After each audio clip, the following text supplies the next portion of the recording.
Movie के start होते ही हम एक भागते हुए लड़के को देखते हैं। इस टाइम इस जगह पे बहुत अंधेरा होता है और वो क्रीपर से दूर भाग रहा होता है अपनी जान बचाने के लिए। उसके हाथ में एक मैशेट नाइफ भी होता है। उसको एक गाड़ी दिखती है और वो उसकी तरफ भागना शुरू करता है, लेकिन जैसे ही वो वहां पर पहुंचने वाला होता है, जीपर आता है और उसको अपने साथ ले जाता है। कुछ समय बाद जो मैशेट नाइफ उसके हाथ में था और एक हाथ गाड़ी के ऊपर गिरता है, ये क्रीपर का हाथ था। इसके बाद हमें 23 साल बाद का टाइम दिखाया जाता है और अब हम बहुत सारे पुलिस ऑफिसर्स को देखते हैं। उन पुलिस ऑफिसर्स को एक लॉक्ड ट्रक मिलता है। वो उसको खोलने की बहुत कोशिश करते हैं और बहुत मेहनत के बाद वो ट्रक खुल जाता है। जब वो अंदर देखते हैं तो वहाँ पर बहुत सारी डेड बॉडीज होती है। उनमें से एक पुलिस ऑफिसर ट्रक के अंदर जाता है चेक करने के लिए, लेकिन वहाँ पर उसे एक ट्रैप से चोट लग जाती है। यहाँ पे हमें पता चलता है कि जीपर क्रीपर ने अपने इस ट्रक में बहुत सारे ट्रैप्स लगाए हुए हैं। उसी टाइम एक हंटर आता है जिसका नाम शेरिफ डेन होता है और वो पुलिस को बताता है उस क्रीपर के बारे में कि उसने पूरे शहर में तबाही मचा दी है। वो पुलिस ऑफिसर्स को जीपर क्रीपर की लोकेशन भी बताता है और बताता है कि वो अभी भी वहां पर ही है। पुलिस उसकी बात पर गौर करती है और मान जाती है, क्योंकि पुलिस को क्रीपर की सभी तबाहियों के बारे में पता होता है। अब वो पुलिस ऑफिसर्स इस जीपर क्रीपर के ट्रक को वहां से ले जाते हैं। उसी टाइम क्रीपर वहां पर आ जाता है और वो उन लोगों से अपने ट्रक को फ्री कराने में सक्सेसफुल होता है। यहाँ पे हमें पता चलता है कि वो ट्रक ऑटोमेटिक था, यानी कि अपने आप चल रहा था। इसका रीजन ये था कि क्रीपर खुद उस ट्रक के ऊपर खड़ा हुआ था। उसी टाइम अचानक से क्रीपर एक पुलिस ऑफिसर को पकड़ लेता है और ये देखते हुए दूसरी पुलिस ऑफिसर उस पे गन पॉइंट कर देती है। क्रीपर उस पुलिस ऑफिसर को इशारा करते हुए कहता है कि ये सब मत करो, अगर तुमने ये करा तो मैं भी तुम्हारे साथ वही करूंगा जो इस बंदे के साथ करूंगा, यानी कि मैं तुम्हें भी मार दूंगा। ऐसा कहने के बाद वो क्रीपर उस पुलिस ऑफिसर को लेकर वहां से उड़ जाता है और वो लेडी ऑफिसर कुछ भी नहीं कर पाती और हैरान रह जाती है। अब हमें एक बहुत बुरी औरत दिखाई जाती है जो कि बहुत अपसेट होती है। वो अपने बेटे के साथ अपने घर में रहा करती थी और वो प्रोफेशनली फार्मर्स थी और उनकी फैमिली फाइनेंशियली स्ट्रॉन्ग भी नहीं थी। उस लेडी के अपसेट होने का रीज़न ये था कि क्रीपर ने उसके बेटे को मार दिया था और वो अपने बेटे को भूल नहीं पा रही थी। उसका बेटा वही लड़का था जिसको हमने मूवी के स्टार्ट में देखा था, जिसने अपने हाथ में मैशेट नाइफ पकड़ा हुआ था और क्रीपर ने उसको मार दिया था। अब वो लेडी एक विज़न को देखती है और उस विज़न में उसको अपना बेटा नज़र आता है जो उनको बताता है कि क्रीपर वहाँ पर आने वाला है, क्योंकि उन्होंने वो क्रीपर का एक हैंड अपने फार्म्स में दफना दिया था। वो अपनी मदर को बताता है कि क्रीपर अपना हाथ यहाँ पर नहीं छोड़ने वाला और वो यहाँ पर जरूर आएगा अपना हाथ लेने, क्योंकि वो नहीं चाहता कि उसकी बॉडी का कोई भी पार्ट किसी के पास भी रहे। वो नहीं चाहता कि लोगों को उसके पास्ट के बारे में पता चले। उसके बाद वो लेडी वहाँ से हाथ बाहर निकाल देती है। इसके बाद हम देखते हैं कि कुछ बाइकर्स अपनी बाइक्स को राइड कर रहे होते हैं। उनमें से एक लड़का बहुत रूड होता है और वो इंसानों के साथ साथ एनिमल्स के साथ भी बुरा बर्ताव करता है। वो यहाँ पर अपने दोस्तों के साथ एनिमल्स को हर्ट करने ही आया था। इसके बाद वो सब अपने पास एक ट्रक को पार्क हुआ पाते हैं। वो ट्रक क्रीपर का ही था। वो सोचते हैं कि शायद ही वही ट्रक है जो लोगों को गायब करता है। इसके बाद वो सब मिलकर इस ट्रक का मजाक उड़ाते हैं।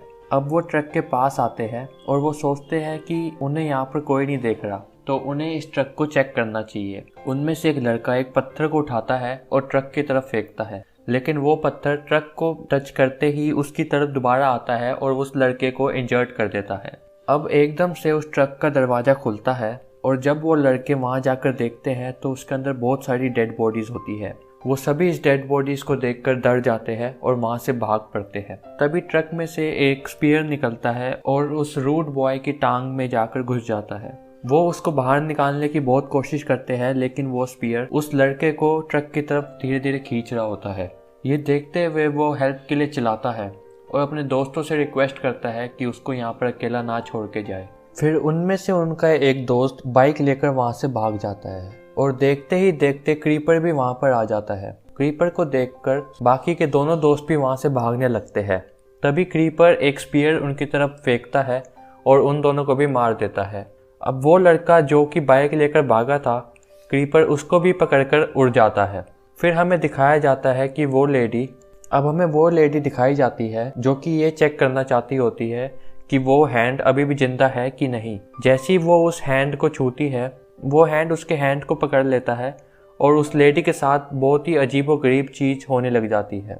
उसके साथ जो हो रहा होता है उसको देखकर हम ये पता नहीं लगा सकते कि उसके साथ हो क्या रहा होता है। उतने में ही शेरिफ डेन भी वहाँ पर आ जाता है और वो भी उस हैंड को टच करता है, और जैसे ही वो उस हैंड को छूता है उसके साथ भी वही चीज़ होने लग जाती है जो उस लेडी के साथ हो रही थी। तभी हमें एक एडिसन नाम की लड़की दिखाई जाती है जो कि अपने एक फ्रेंड के साथ वहाँ पर आती है, लेकिन उनको वहाँ पर कोई भी नज़र नहीं आता। तब वो सोचते हैं कि क्यों ना गाड़ी से बाहर निकलकर चेक किया जाए। तभी एक इंजर्ड आदमी उनकी गाड़ी के पास आता है। वो उसको देखकर बहुत डर जाते हैं क्योंकि उस इंजर्ड आदमी से बहुत ज़्यादा खून निकल रहा होता है। फिर जैसे ही वो पीछे मुड़कर देखते हैं तो उनको क्रीपर नज़र आता है। अब क्रीपर को देखकर वो दोनों यहाँ से भागने की कोशिश करते हैं, लेकिन एकदम से क्रीपर उनकी गाड़ी के साइड में आ जाता है। क्रीपर को एडिसन अच्छी लग रही होती है क्योंकि क्रीपर को पता होता है कि एडिसन उसको देखकर डर रही है। वो कार की विंडो को ब्रेक कर एडिसन को अपने साथ ले जाता है और उसका दोस्त देखते ही रह जाता है और कुछ नहीं कर पाता। क्रीपर उसे भी अपने ट्रक में बंद कर देता है। हमें वहाँ पर रूड बॉय भी दिखाया जाता है जो कि अभी भी जिंदा होता है और वो भी ट्रक के अंदर ही फंसा होता है। अब उसकी एक ट्रक के ट्रैप में फंसकर मौत हो जाती है। अब सिर्फ एडिसन ही ट्रक के अंदर जिंदा बची होती है। शेरिफ डेन एडिसन के घर पर होता है और वो उसकी लोकेशन का पता लगा लेता है। उसके बाद वो ट्रक का पीछा करना चालू कर देते हैं। उसके साथ एक सर्जिएंट भी होता है। सर्जिएंट ट्रक के टायर पे शूट करता है, लेकिन वो बुलेट रिवर्स होनी शुरू हो जाती है। फिर उसके बाद एक बहुत अजीब सी चीज़ उस ट्रक में से निकलती है और उनकी गाड़ी की तरफ आती है, जिसकी वजह से उनकी गाड़ी आउट ऑफ कंट्रोल हो जाती है। पुलिस भी ट्रक के सामने से आ रही थी और वो ट्रक की तरफ फायरिंग कर रही थी। इससे पहले कि शेरिफ डेन और सर्जिएंट्स को इंस्ट्रक्शन देते पुलिस ऑफिसर्स की मौत हो जाती है। अब क्रीपर सर्जिएंट और डेन की कार को भी अटैक करता है। उनकी कार कंट्रोल से बाहर हो जाती है और उल्टी होकर साइड में गिर जाती है। क्रीपर ट्रक में से बाहर आता है, लेकिन सर्जिएंट इस टाइम उन पर फायरिंग करनी शुरू कर देता है, लेकिन इन गोलियों से क्रीपर को कुछ नुकसान नहीं होता। तभी एक गोली क्रीपर के सर पर लगती है, जिसकी वजह से उसकी कैप नीचे गिर जाती है, और ऐसा होते ही क्रीपर को बहुत ज़्यादा गुस्सा आ जाता है। अब क्रीपर बहुत गुस्से में एक हरिकेन सर्जिएंट की तरफ फेंकता है और वो हरिकेन सर्जिएंट की गन पर जाकर लगता है और वो नीचे गिर जाता है। क्रीपर सर्जिएंट को मारने ही वाला होता है, तभी शेरिफ डेन क्रीपर को आवाज लगा देता है। अब क्रीपर बहुत गुस्से में होता है, इसलिए वो सर्जेंट को छोड़कर डेन की तरफ बढ़ने लगता है।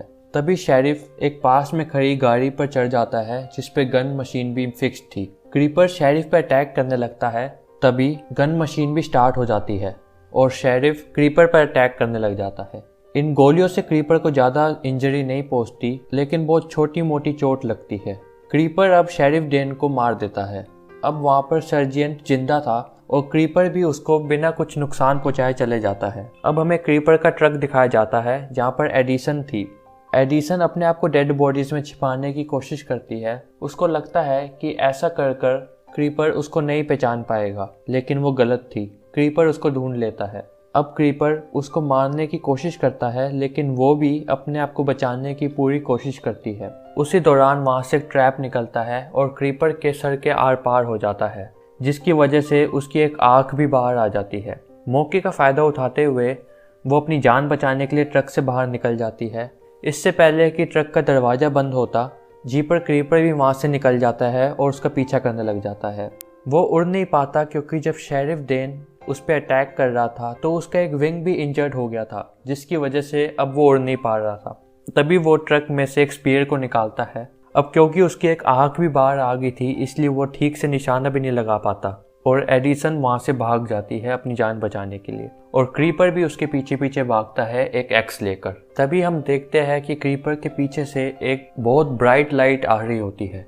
ये लाइट एक ट्रक की होती है जो उसकी तरफ आ रहा होता है, और इसके बाद वो ट्रक क्रीपर को बहुत जोर से टक्कर मारता है और क्रीपर को उड़ा देता है। लेकिन इसके बावजूद क्रीपर को कुछ नहीं होता और वो सरवाइव कर जाता है। अब पीछा करते करते क्रीपर एडिसन के घर भी पहुंच जाता है और वहाँ पर क्रीपर नोटिस करता है कि वहाँ पर कुछ लिखा हुआ है, और वहाँ पर लिखा होता है we know who you are, मतलब कि हमें पता है कि तुम कौन हो। और जहाँ यह लिखा होता है उसके पास ही उसका हाथ भी पड़ा होता है। वो उस हाथ को उठाकर तोड़ देता है क्योंकि वो नहीं चाहता कि किसी को भी उसकी रियलिटी का पता चले। अब सिर्फ एडिसन ही सर्वाइवर होती है जिसको उसकी रियलिटी का पता होता है। अगले दिन हमें दिखाया जाता है कि एडिसन का दोस्त कहीं जा रहा होता है और वो एडिसन को गुड बाय कह रहा होता है। तभी हम कुछ न्यूज़पेपर के आर्टिकल्स देखते हैं और एक लड़की को देखते हैं जिसका नाम ट्रिश होता है, जिसके भाई को क्रीपर ने मार दिया था। अब वो क्रीपर से अपने भाई का बदला लेना चाहती है, इसीलिए वो क्रीपर को चैलेंज करती है कि चाहे कुछ भी हो जाए वो क्रीपर को मार कर ही रहेगी। इसी के साथ मूवी का एंड हो जाता है। धन्यवाद।